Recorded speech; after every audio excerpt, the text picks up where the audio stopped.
Ora comunque cerchiamo i segnali per vedere se l'applicazione è stata tarata bene. Ed ecco sul tronco di nuovo le due barre bianca e rossa.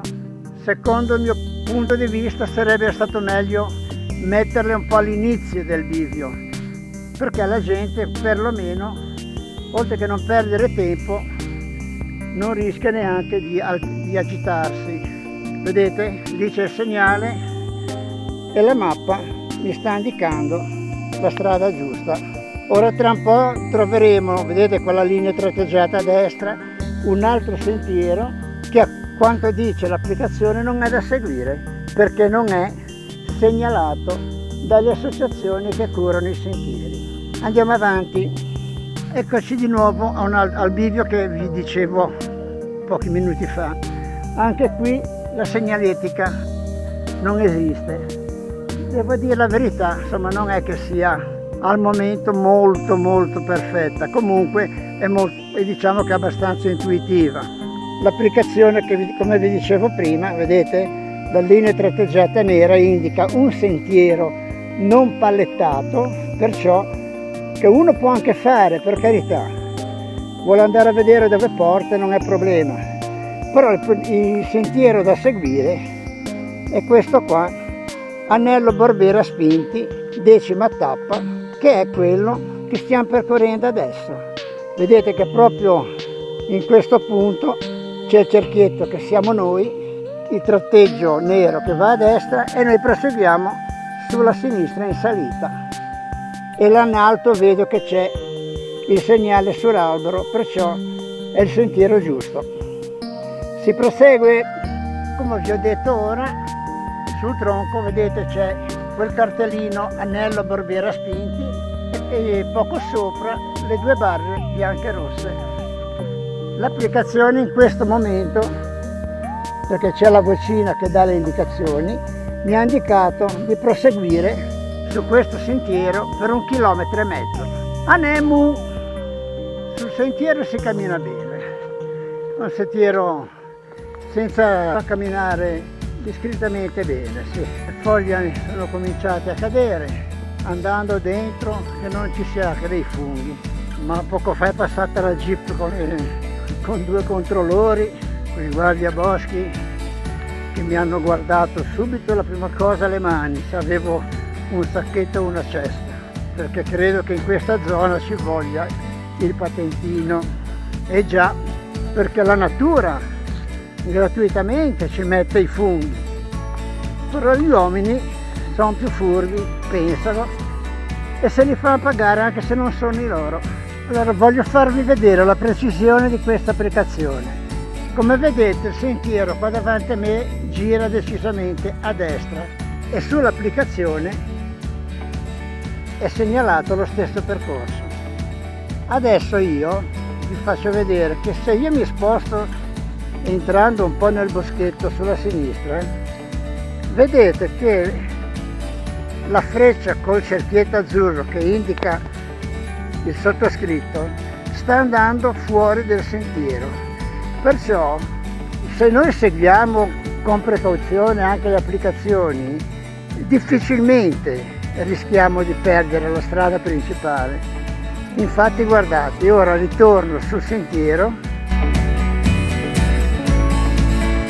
e la freccia è ritornata al proprio posto, dove indica la strada da seguire.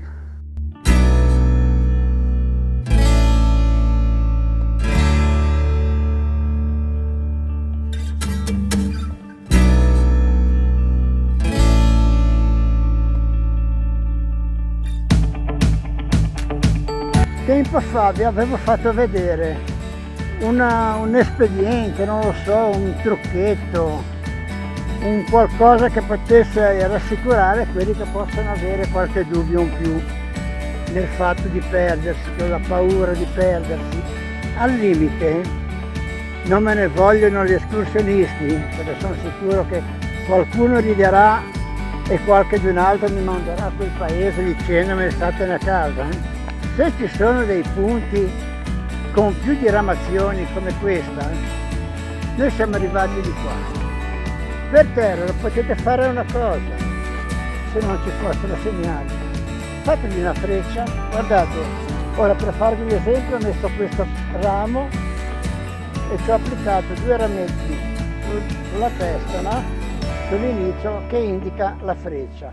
Ecco, arrivato a questo punto, basta che qualche buon tempone non me lo levi. Se io non avessi dei dubbi non faccio altro che seguire la direzione che vi ho dato e si ritorna giù dal sentiero. Lo so, non è professionale, potrebbe anche servire anche questo. Comunque, chiusa la parentesi, basta guardarsi in giro e si vedono i segnali. Da questo punto in poi dovrebbero esserci 800-900 metri per arrivare al brick delle camere.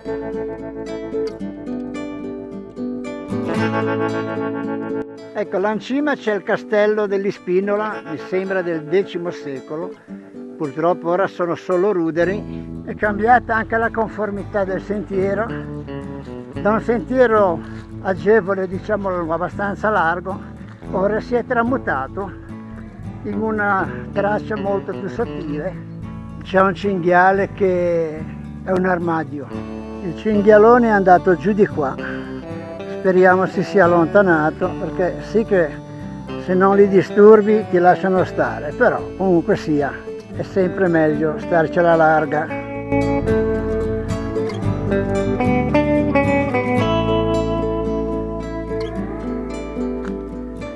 Dovremmo essere arrivati in cima.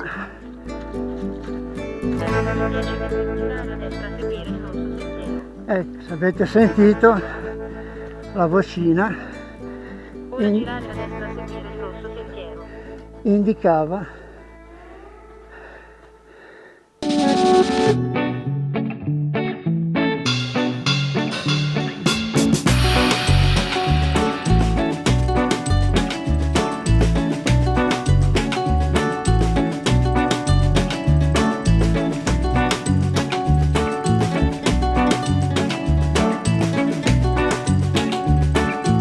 ed ecco il cartello che indica brick delle camere 1016 metri.